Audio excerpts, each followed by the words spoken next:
everyone, I am Gemaline Ramirez Phil. Today's video, I'm going to discuss about the deductive teaching, one of the method in teaching grammar.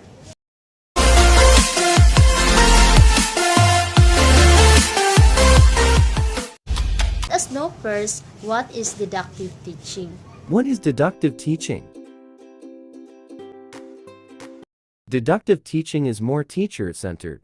This is a method that only a teacher is speaking and students are listening. It means a deductive teaching is more teacher-centered learning where the points of English grammar are explicitly stated to the students and then tested. Once the grammar is introduced and explained, students usually complete grammar exercise to become familiar with the pattern. The deductive method of teaching grammar is an approach that focuses on instruction before practice. Teacher gives students a deep explanation of a grammatical concept before they encounter the same grammatical concept on their own writing. For example, a teacher writes examples of simple present and simple past sentences on the board. The teacher then proceeds to explain the differences between the present and past in English. Once the lecture is complete, worksheets are handed out and students are asked to convert the simple sentences from present to past. In these instances, I will give an example of simple present and simple past sentences. Example of simple present sentences is, he loves to play basketball. While the example of simple past sentences, he loved to play basketball. After I give an example of simple present sentences and simple past sentences, I will differentiate the two simple sentences. The differences of the simple present sentences and simple past sentences, that is, we use the present form for fixed events in the future. These things can't be changed. The speaker often says when they happen. And we use the past form for events in the past. The past can be changed. We say or know when they happen. When my students understand about the explanations and for giving examples, I will give them worksheets about the topic.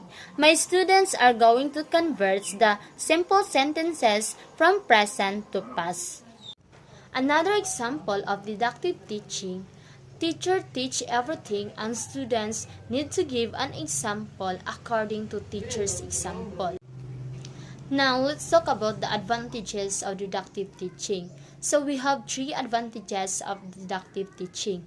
First, straight to the point, timing saving and many rules can be quickly explained, allowing more time to practice. The second, it respects the intelligence and maturity of many students. And third, it confirms many students' expectations about classroom learning. Aside that there are advantages of deductive teaching, there are also disadvantages of deductive teaching. We have also three disadvantages of deductive teaching. First, they may not have sufficient meta language or may not be able to understand the concepts involved. Second, explanation is selection as memorable as other forms of presentation. And the third, grammar explanation encourages a teacher-fronted, transmission-style classroom. Those are the advantages and disadvantages of deductive teaching. I found that the deductive teaching is well capable for teachers who are more concept-oriented or who have limited amount of time to teach a concept. This method is usually a quicker way to teach concepts because it requires less planning time than the inductive methods do. Additionally, it allows you to use student responses to build the content of the lesson. However, the trade-off for this efficiency is that not as many students will have opportunities to participate.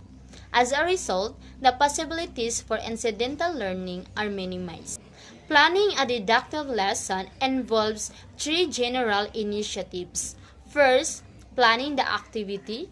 The second, executing the activity. And the third, evaluating the outcome. Now, let us know what is planning the activity. What is planning the activity? Planning the activity is the process of thinking about the activities required to achieve the desired goal. It is the first and foremost activity to achieve desired results. It involves the creation and maintenance of a plan, such as psychological aspects that require conceptual skills. That's all about the planning the activity. Now let's proceed to the executing the activity. What is the executing activity? Executing the activity is taking an idea and making it happen. The execution of a plan is when you put it into effect, as the execution on the field of a football team's game plan. It can also mean the style in which a project is carried out, like a ballet's creative execution.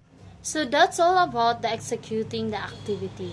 Now let's proceed to the evaluating the outcome. What is the evaluating outcome? An outcome evaluation measures a program's results and determines whether intended outcomes were achieved. It tests hypotheses by comparing conditions before and after participation, by comparing participants with similar individuals who did not participate, or by comparing a combination of both.